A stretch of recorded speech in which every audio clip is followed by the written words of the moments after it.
Thank you so much for having me. It's such an honor to be reading at Tree, a series that I have attended many, many times in my youth and now in my not youth.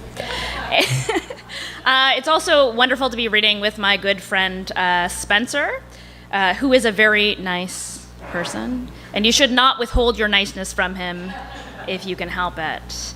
I did tell Chris Johnson that I was going to read poems in violation of his earlier rules, so I will begin by reading a poem that's not in the book, and this is a poem about winter, which we all want to put behind us, but I'm going to remind you one last time about how horrible winter is, and this is called Seasonal Affective Disorder.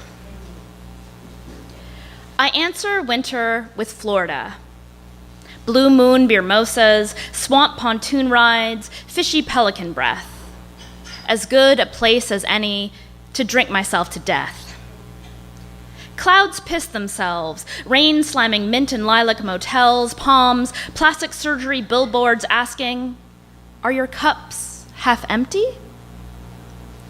Fearing falling coconuts, I pull over and watch two gators make tender, minimalistic love in a ditch.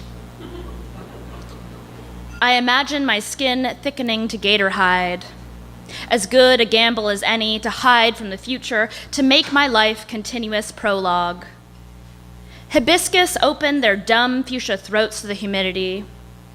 Hungover, I eat cold noodles out of a styrofoam clam. I stroll on damp, gritty sand, picturing the melancholy and mystical sex lives inside those rainbow sherbet houses precarious on stilts.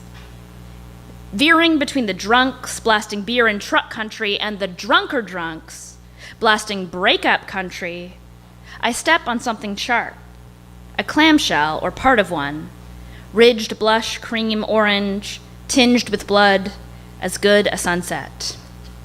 I have pictures of those alligators, by the way, if anyone wants to see them later. Yes. Okay, we'll talk. This next poem is about something that hopefully we will all be doing very soon, hopefully this very weekend. It's called barbecue.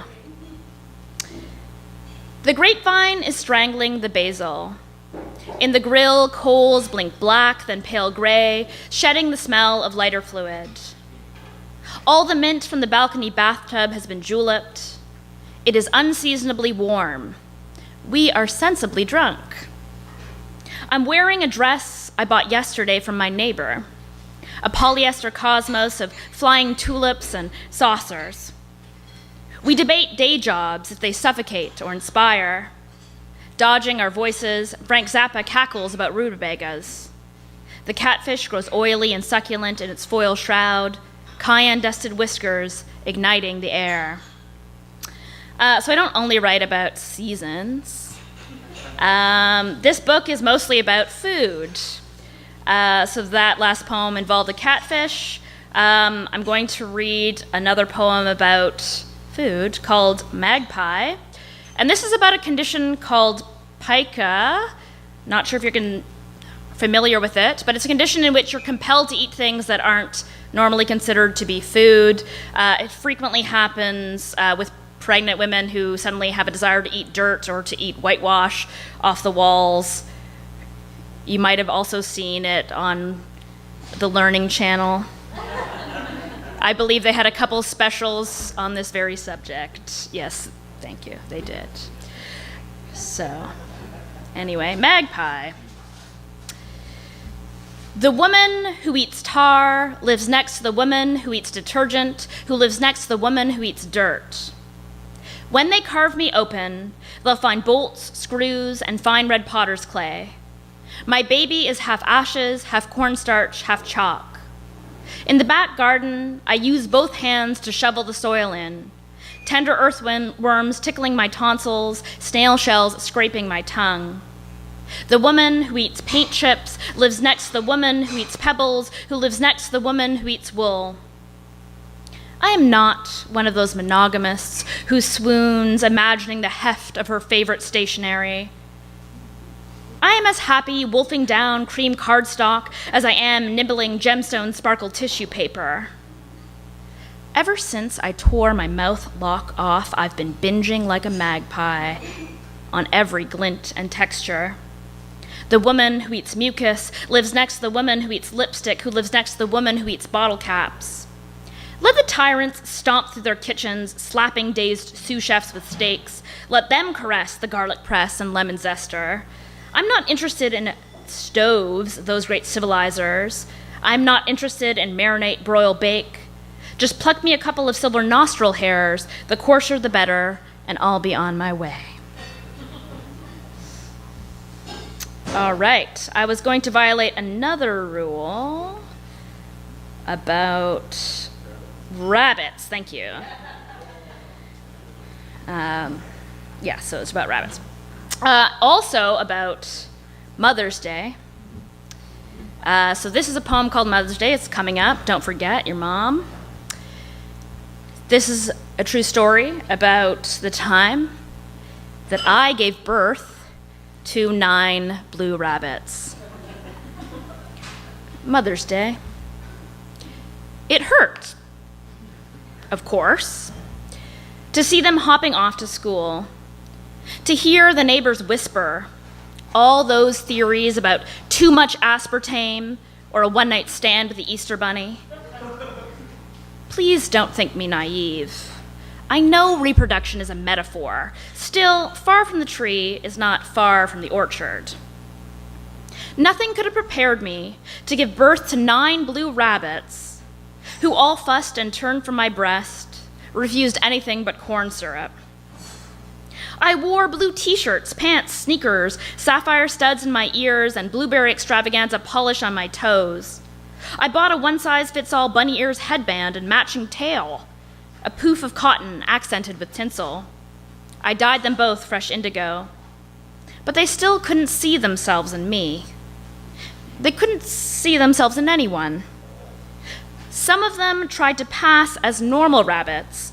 They got their fur hennaed, adopted a strictly leaf-based diet, hung around in fields, perfecting their nose twitches. Some of them clung to their human heritage, choosing to shave their fur, hide their ears beneath toques, wear custom-tailored suits, get tattooed, see therapists, eat caviar and Sour Patch Kids. Others identified as blue and spent their days burrowing in piles of Walmart employee smocks or lying motionless at the bottom of emptied city pools. A few were proud and would shame the shame of their brothers and sisters. They said color-normative worldview and anthropomorphizationism and natural ain't natural.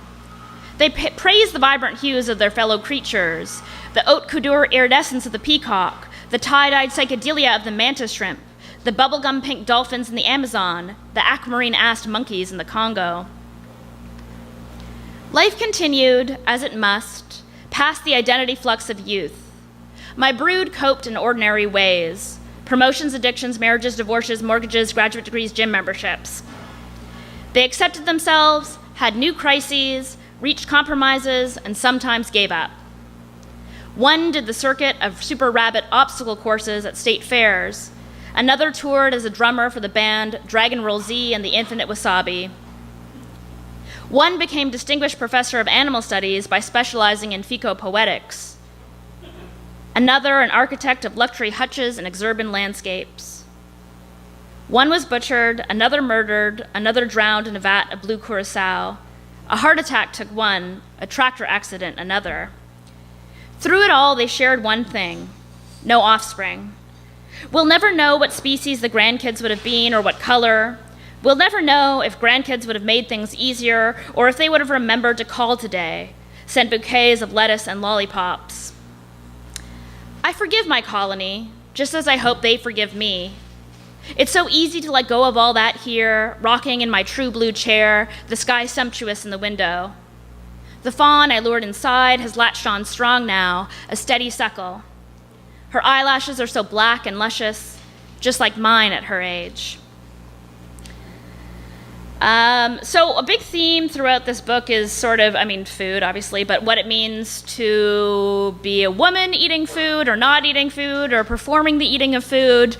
So you can't write a book about food in the contemporary world without writing a poem about Instagram. So here is my poem, Instagram Feed. An apple and a bowl of bran flakes a day. 2 days to type words in any pleasing order. I arrange fermented plums and freeze-dried foie gras dust on an oblong cedar plank. Marginal calorie calculations crowd my notebook poems. The light in my kitchen transforms curlicues of zucchini into my corpse's curling nails, still growing. I blink and all is well again. My body shrinks. My belts acquire new holes. I acquire new likes. Everyone tells me I look great, vibrant, so much better. What did I look like before? A dizzy energy directs me to smear chimichurri just so. At a party, a friend drags me to a mirror so we can stand side by side and suck in our stomachs. She wants to be sure she's still thinner than me. She is. Well, I have more followers than her. I stop writing. My period vanishes. I use my ink and tampon money on fairy eggplants and saffron and Photo Jojo magnetic lenses. No one intervenes.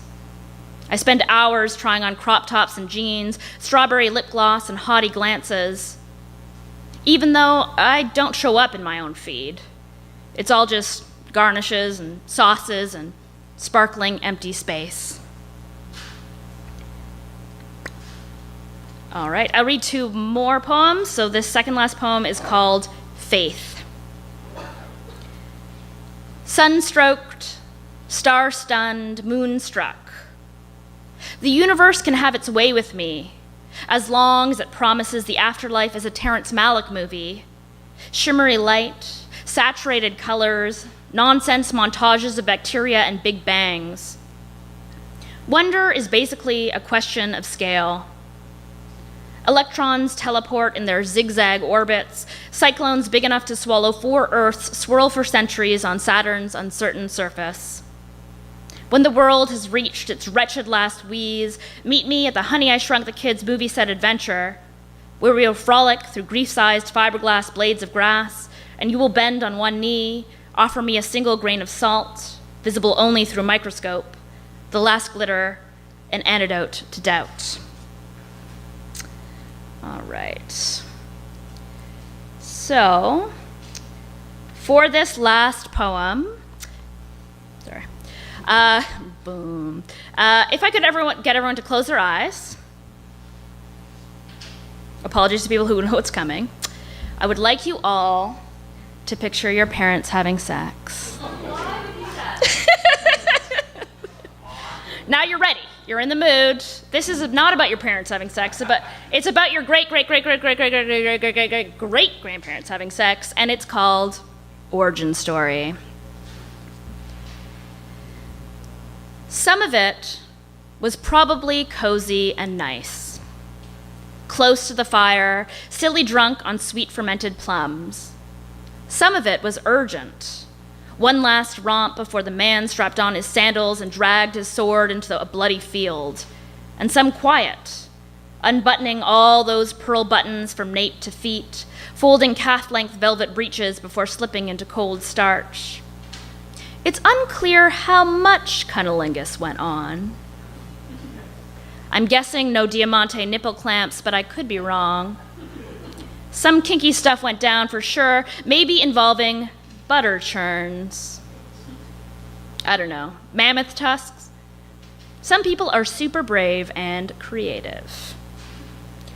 Poems about fleas and dire prophecies and pushy parents and help with milking and mercy were all possible motives, as were cute overbites and obedience and hunger and wide birthing hips and relentless seasick nights.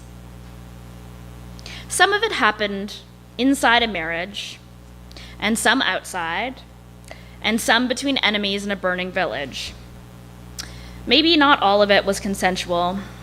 Let's be honest, history is cruel. Some women limped out of it, tried to ignore the shame swelling their bellies. Some women resigned themselves, just waited for it to end, floating above their bodies. Some of the women would rather have done it with other women. Some of the men would rather have been women. Some couplings were just right. Whispering nothings, mapping wool constellations, all moans and giddy filth. Back then, it couldn't be as clean and deliberate. No thawed vials of specimen, no donor profiles, no eggs suspended in gel. Just so many bodies crashing into each other, standing, sitting, on knees, on beds, with oak bark gnarls pressing into sweaty backs, with straw in hair, with sand grinding against hands, with goose down pillowing heads, the smell of whale oil and opium, of elk velvet, of roast hair, of piss and mead and beeswax, of coal smoke and manure, so much skin and so many promises, such love and pain and contempt and doubt, such hope and duty, all that fucking, creating and creating and creating and creating you. Thank you.